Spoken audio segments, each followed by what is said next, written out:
Hi guys, Craig here, welcome back to the channel. Today I've got the INVICTA 200 amp hour battery and I'm going to do a discharge test on that today. This will be the second discharge test that I've done on this battery.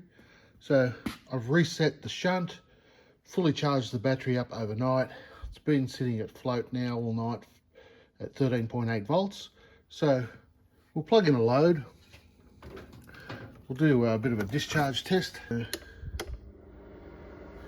There we go, fan heater on, and that'll come up now. I'm using the new GUI, and the reason I'm using the new GUI is I've got the new Victron Energy XS 50 amp charger here, which to integrate with the VRM portal and the Victron suite, you need to have the new GUI connected. Okay, so we're settling in now at 65 amps discharge, you can see that there. We'll let that run. I want to set up and play with this other stuff while that discharge test is running. But just before I do, I just sort of let you know. So I did a test the other day. It's a 12.8 volt, 200 amp hour battery, as I said, LFP. Charged it up to 14.6 volts. I had it at a constant 62 amps. And the result simply was 201 amp hours. But that was way down to 9.78 volts before it cut out. And I think, again, that was probably the multi-plus cutting out and not necessarily the battery. But, you know, I don't like to take things that low. You guys, as you know, my numbers are around that 12 volt, 3 volts per cell. I like them to reach their rated capacity or cut out. But as every other battery does, that's what it got. 201 amp hours down to that voltage, 9.78. So it is what it is, guys. Second discharge test started now. While that's running, I'm going to connect up a second battery here and separate the two DC to DC chargers, so I'm not pulling so much load off one battery. I want to try and keep the voltage up on the XS 50 amp, which needs a true 14 volts continuous to output its rated 700 watts. So I'll come back to you shortly. I'll get things set up and we'll go from there. So still discharging the INVICTA 200 amp hour battery, and as you can see, I've just thought I'd show you the Bluetooth app that this battery comes with. It gives you the basic information: voltage, state of charge, capacity, and the health, which has a little smiley face or whatever you want to call it. You also have other options. You can go into battery information, and you've got to input a password. So I found out the password is simply just 5678. Confirm, and then you get cell voltage information, which is quite handy. And you can see while we're doing this discharge test, all the cells are around that 3.2 volts, a bit over. So they're all happy playing the game. Interesting that 73% there, and we've got 73% here. So the BMS is actually matching the Victron Smart Shunt. So we'll let that run and we'll come back a bit later. Just thought I'd do the usual temperature checks on this battery. Now it is a cold morning here, a couple of days after Anzac Day here in far coast New South Wales, but this battery is not getting hot at all. Now that 14 degrees that you're seeing there, that may affect the output slightly, because as we know, everything's rated at 25 degrees C, but nothing unusual there. Warranty information for the INVICTA, if you're interested: up to 7 years warranty, full replacement warranty. It says if you use it in the set criteria, you know, you can't use it under bonnets, can't use it in a starting application. It was charged with a lithium profile setting, utilised with a mismatched inverter and so on.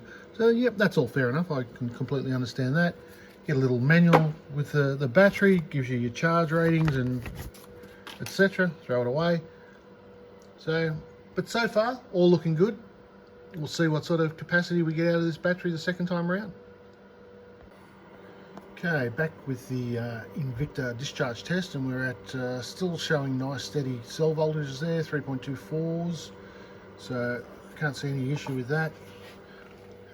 Temperature wise, I think we've come up about a degree maybe, but there's no heat coming out of this battery. Sorry about the glare there, but everything's fine there. And as you can see, we're sitting at 60%, discharging at 65.8 amps, and the battery voltage is down to 12.7 volts. So no surprises. And this is 769 watts discharging. So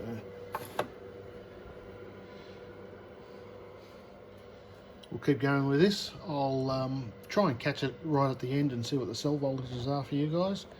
I am going to pull this battery apart, but I'm not going to pull it apart until I finish my testing with the DC to DC chargers, as I need a battery to do so. I just thought I'd give you a bit of a size comparison.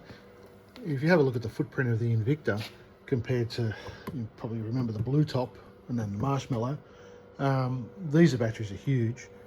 The INVICTA is slightly smaller than these two in terms of footprint. These are all 200 amp hour batteries, but have a look at that. The Victron Smart is still a good 100 mil shorter, about the same height, it's about the same width, but yeah, the footprint of the Victron is incredible, and it still remains the smallest battery out there in terms of 200 amp hours that I've found on the market.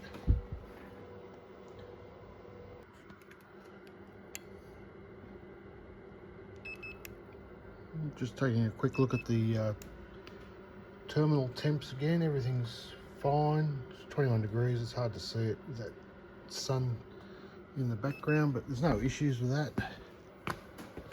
So we're down to 23% discharged. Cell voltages are all still looking good. 3.198. No issues that I can see. Battery percentage here is 22% on the shunt.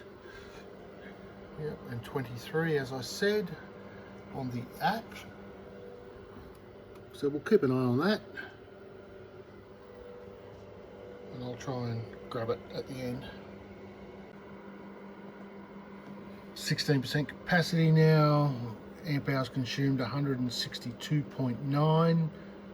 Voltage is coming down now, 12.45, so obviously the amps are going up. So we're up to 67 amps continuous discharge on this battery.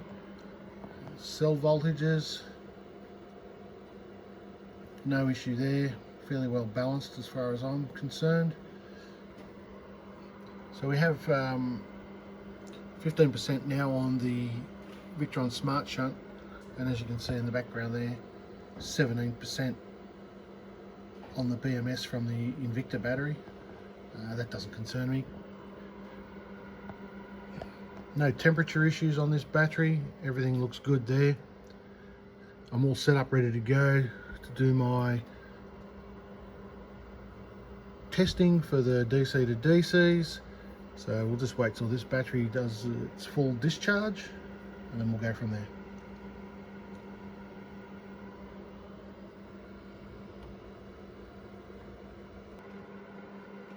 Down to 10.73 volts now, 7.2 volts now on the INVICTA, 196.2 amp hours. And as you can see, the low battery on the inverter is flashing. So we'll stay with this now to the end. Just looking at the cell voltages, we're down to 2.7. They're all fairly even there, so pretty happy with that. Again, I would stop my batteries at 12 volts, just for longevity. It's 197 amp hours now at 10.48 volts.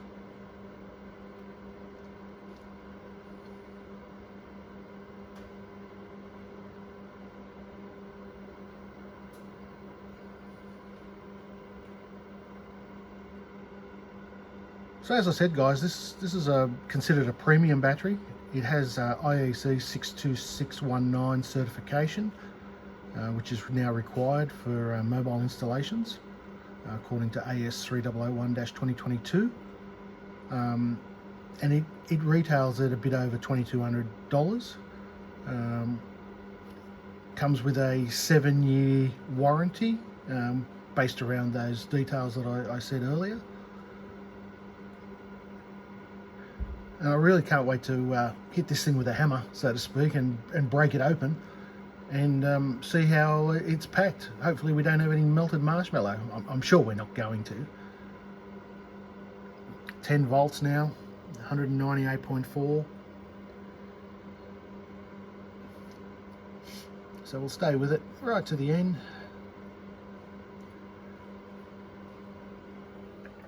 So all the cells now are dropping real quick, down to 2.5. Like, this should now cut out. And there we go, 198.9. And the cells all went down to 2.5 volts. So what did I say, 189? 189.9 amp hours. So if that's what it came up as, it hasn't made nameplate. I had the battery on charge. I charged at 14.6. It was at float all night, or storage all night at 13.8. It was fully charged, this battery, and it hasn't made nameplate. So let's take the loads off it there. I'll get the exact number. I'm pretty sure I wrote that down correctly. Here we go. Let's come back on now. Oh, it's dropped down now to 194 because of the voltage, the way it works. But I'll have that on video and then I'll put that back up for you. Yeah, sorry guys, I just checked the video. It made 198.9 amp hours before it cut out. So again, it hasn't made nameplate, but you could probably wring the last little bit out of it, just taking it straight off the DC loads. But you know, should I need to do that? Probably not. I think, you know, am I going to argue about 1.1 amp hours? Probably not. It made 201 the first time around. Should a premium battery at $2,200 deliver nameplate straight off an inverter? It's a pass. Am I happy about it? No, I would have liked to see 200, but hey, it is what it is. So I'll end that there. I will now charge this battery up using the DC to DC chargers because I want to do a separate video on that. Okay, so I've got the cover off the INVICTA. The battery terminals were nice and tight. I'll give them that. There was no issues there. They've got high temp silicon cables here. I could work out, there's 1, 2, 3, 4 on the positive, 4 on the negative. I just need to work out if that's suitable for the 180 amp discharge rating. Look, I'd imagine it would be. It's 200 degrees C, AWG 10 cabling. But the interesting thing is, if you have a look down there, is look how many cells there are. I'm thinking this is, I don't know what it is. I'll get the BMS off the top and we'll have a look at how many cells there are in here. But I wouldn't have thought. Okay. So here's my observations, and whether I'm right or wrong, I've opened up a lot of batteries and this is what I think. You've got a very short cable here and a very long one here. Under full load, the short cable is going to get hammered. Yes or no? I don't like you've got an M6 ring terminal with an M4 bolt. I just don't like that at all. The other thing I don't like is the number of cells. Okay, there's 32 cells in there, 25 amp cells,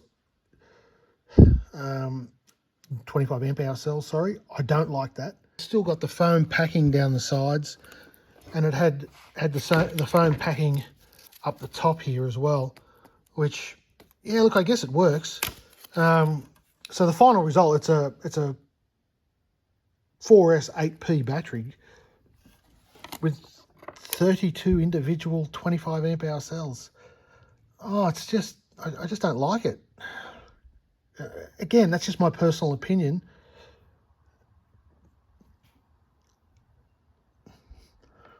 All right, I'm going to leave it there, guys. I'm thinking I may put this battery under some load and put a clamp meter on this cable here and see what it does compared to the rest of them, because I reckon there's an issue with that.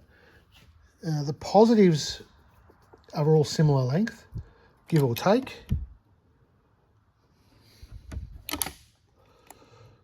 Yep, leave that one with me.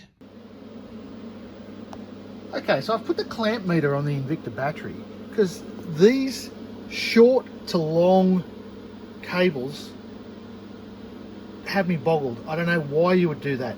To me, it's obvious that this is going to carry the most current and this is going to carry the least current, and this cable will heat up, internal resistance, so it's just going to heat up.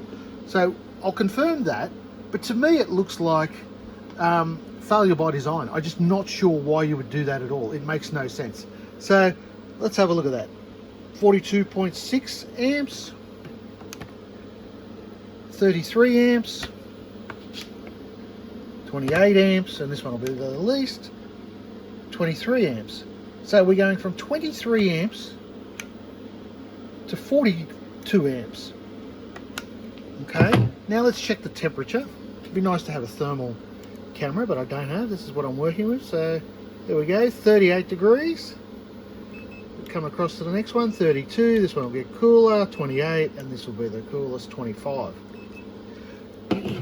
Now, is that a problem? Potentially yes, in the long term. I just don't understand why they just wouldn't make all 4 cables the same length. This is a premium battery, you know, and they're charging you $2,200 thereabouts. It's IEC 62619 certified. Why wouldn't you use the same cable length? Okay, I'm just about to wrap up this test on the INVICTA battery, but just before I do, I've charged it up and now I've got it under a discharge on 140 amps. So, and remember, we can go to 180 amps discharge maximum. So still well within the limits, but I just thought I'd just check it again just quickly. 52 degrees on the short terminal, 39, 40 degrees on the long terminal, so that has come up, but still well within spec. Check the amps, 47 amps on that one, and the long terminal, 26 amps, which is what you'd expect because the cable's more than twice the length. Is that good practice? No, I think that's a failure by design. They should all be the same length. Do I like the number of cells in this battery? No, but again, that's a personal choice. You guys tell me, would you pay $2,200 for this battery? It does make nameplate 200 amp hours or thereabouts. You know, one of the discharge tests that didn't quite make the nameplate, but you know, I would have called that a pass. Is it a pass, but for a premium battery? I'll leave that for you to make that decision. Leave your comments below. If you'd like to see any more on the channel, something different, sing out, let me know. I'll do my best to accommodate you. So, have slipped over into the new area now. I've got my own system set up over here. It's just a bit nicer for me to work on this location. So, thanks guys, appreciate it. Appreciate your time. Stay tuned. Thanks a lot.